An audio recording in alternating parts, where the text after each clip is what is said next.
Neste vídeo vamos desconstruir o que é reduflação. Nós estamos habituados à palavra inflação, que é as coisas, né, subirem de preço via um imposto cego, que é o custo das matérias-primas. Quanto mais altas elas estão, mais caras ficam as coisas e isso vai gerar aqui quase um imposto sobre tudo, que é a inflação, que nos come rendimentos, não é? A inflação nós estamos habituados, infelizmente, porque somos um país pobre, não é? Pobre, mas que se julga rico, ou pelo menos vive como rico, não é? Não, nós somos um país pobre. Por isso, a inflação pode não estar cá via artificial, visto que o Banco Central Europeu tem andado a injetar dinheiro no mercado para não haver inflação. Neste momento, com a crise de uma guerra, a inflação disparou, por isso os custos das matérias-primas, de tudo aquilo base que se produz, que torna tudo caro, aumentou e a inflação disparou. Por isso já nos foram aqui comer algum tipo de rendimento, certo? Isto parece economia, mas eu sou psicólogo. Porquê é que eu estou a falar de inflação ou de reduflação, né? Porque o processo que é utilizado para nós avaliarmos estas duas palavras é psicológico, não é? Por isso eu hoje vamos desconstruir o que é reduflação para nós vermos qual é a analogia psicológica na nossa vida, não é? Por isso, reduflação o que é? É um processo em que os produtos, não é, passam a ter menos quantidade, mas continuam a custar o mesmo ou mais, não é? Por isso, como é que este processo, isto é um processo económico, não é? Como é que este processo nos engana? Usando a nossa distração, usando as nossas rotinas, não é? Por isso, o marketing dos supermercados, que tem muitos psicólogos envolvidos, não é? Descobriram que nós, estando desatentos, distraídos, por isso, estando nas nossas rotinas automáticas, não vemos, não é, os preços e a quantidade. Por isso, se vocês não repararam, é bom que reparem, não é? Por isso, depois deste vídeo, quando forem fazer compras, vejam. As embalagens estão da mesma dimensão, as etiquetas estão no mesmo sítio. O problema é que o preço mantém-se, mas a quantidade diminuiu. Quando nós íamos comprar uma embalagem com 3 pernas de frango, estão lá a mesma embalagem com as mesmas 3 pernas de frango. Só que as 3 pernas de frango são mais pequenas. Por isso, menos peso, mas o preço mantém-se, não é? Isto está a aumentar os preços nos supermercados de forma abismal, não é? Isto é uma técnica, um processo de marketing premeditado para nos enganar. Tal como o marketing utiliza muitas vezes, quando tem produto a mais, as embalagens familiares, XXL ou com autocolantes e mensagens nas embalagens a dizer compre mais por menos, não é? Deveriam ser obrigadas a dizer compre menos por mais, não é? Mas não, não é? A lei é opaca e isto está feito para enganar o consumidor. Por isso, neste momento, nós vamos aos supermercados e estamos a pagar mais, não é? Por isso, estamos a pagar o mesmo por menos quantidade. Isto é um processo económico, não é? Que nos está a ser prejudicial, por isso vocês estejam atentos a isso, obviamente, não é? E prejudica-nos, não é? Ora, porquê é que eu estou a falar nisto? Porque nós utilizamos exatamente o mesmo processo na nossa vida. Muitas vezes nós somos enganados por pessoas, por situações que achamos que nos são benéficas, mas não são. Porque nós estamos neste processo automático, não é? Não estamos a avaliar. Fazendo a analogia com a reduflação, se nós formos ao supermercado e nós sabermos há um mês atrás quanto é que custava, por exemplo, o quilo do frango, agora nós vamos lá, vemos que a embalagem diz 800 gramas e o peso é o mesmo. Por isso nós estamos a pagar o mesmo por menos de 200 gramas, não é?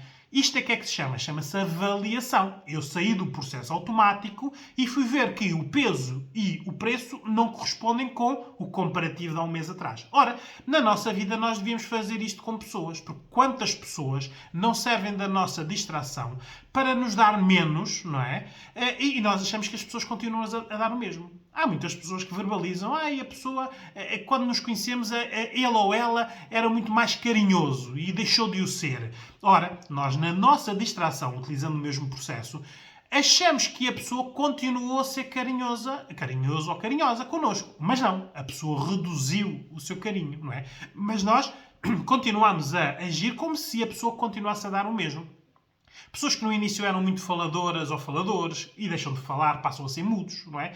Pessoas que nos inícios nos levavam a muitos sítios, muitas viagens, por isso estavam-nos a cortejar, deixaram de os fazer, agora são preguiçosos ou preguiçosas e só querem estar deitados ou deitadas, não é?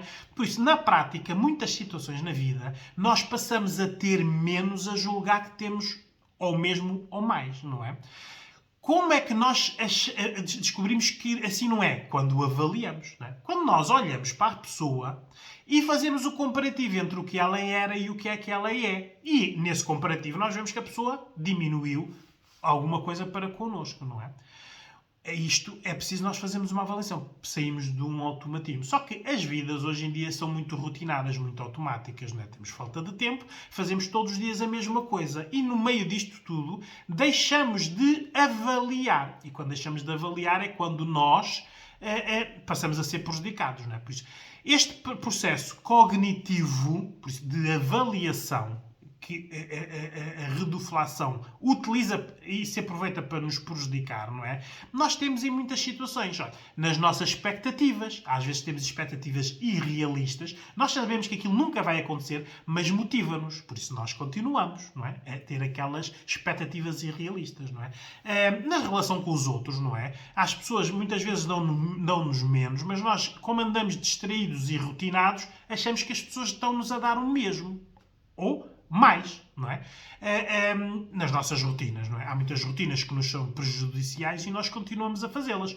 O sono é uma delas. Nós teimamos em não dormir, por isso é uma rotina, e achamos que isto não nos faz mal. Não é? Ora, aí está. Também é uma de reduflação. E depois os hábitos, não é? Nós temos muitos hábitos que nos são prejudiciais, mas que nós os repetimos. Os medicamentos, por exemplo, andamos drogados com medicamentos, achamos que nos faz bem, porque magicamente nos resolve pontualmente aquela consequência, não está a resolver a causa, está a resolver a consequência, não é? O álcool, o tabaco, as drogas, não é? Pessoas tóxicas, agressores ou abusadores, eles ou elas, não é? São rotinas e hábitos que nós, na nossa vida, repetimos porque não fazemos uma avaliação. Ora, como é que a reduflação se aproveita de nós? É desta nossa desatenção, de nós não avaliamos nada, de nós estarmos no automático. Por isso, qual é a solução? Deixarmos de estar em automático, não é? Olharmos para as pessoas e vermos o comparativo, o que é que ela era e o que é que ela é. Olharmos para esta situação e vemos se nos é benéfica ou não é benéfica. Irmos ao supermercado e vermos o preço e a quantidade. Tudo isto nós estamos a avaliar logo, não estamos desatentos, não é? Nós nas relações vemos, então se temos uma relação rotinada, né, de muitos anos, que as pessoas deveriam amar-nos, deviam-nos cuidar, deviam-nos mimar, deviam-nos estar a construir alguma coisa. Isto entrou numa rotina que só estão duas pessoas juntas, não é? Qualquer pessoa que apareça, ele ou ela, trata-nos melhor do que a pessoa que nós temos dentro de casa. Ora, estão a ver? Aqui está um processo de reduflação. Nós temos algo que achamos que é igual ao que era. Mas não, já estamos a receber menos. Por isso, só quando nós fazemos um comparativo, por isso reavaliamos, é que vemos que neste momento existem pessoas na nossa vida, não é? E muitas delas estão a aproveitar-se desta nossa desatenção de não avaliarmos, que passaram a dar-nos menos e nós continuamos a achar que elas dão a mesma coisa. Só que quando há um problema, uma discussão ou um problema qualquer, é que nós vamos reavaliar e vemos realmente esta pessoa já não é o que era, não é? E é aí que nós temos que depois tomar atitudes ou não. Ou passar a ser um hábito de aceitarmos. Recebemos menos daquela pessoa quando a pessoa já nos deu mais. Não é? Inteligência é nós não nos deixarmos que nos tratem como se fôssemos estúpidos, não é? Nos supermercados, neste momento, estão a utilizar a estupidez generalizada das massas para enganar. Porque eles não reduziram as embalagens, não é? Eles não alteraram nada. Está lá tudo igual, menos peso, o mesmo preço ou mais caro. Isto é um engano premeditado, não é? Mas está a utilizar a nossa desatenção. Por isso, nós podemos passar uma vida inteira distraídos a valorizar coisas más, não é? Só vemos que são coisas más quando paramos, reavaliamos. Por isso, porque é que não reavaliamos mais vezes, não é? Temos que ter a noção de que os automatismos nos são prejudiciais. Por isso, tenham atenção, seja na parte económica, não se deixem ser enganados, como na parte relacional e emocional, nós temos que ter o que merecemos.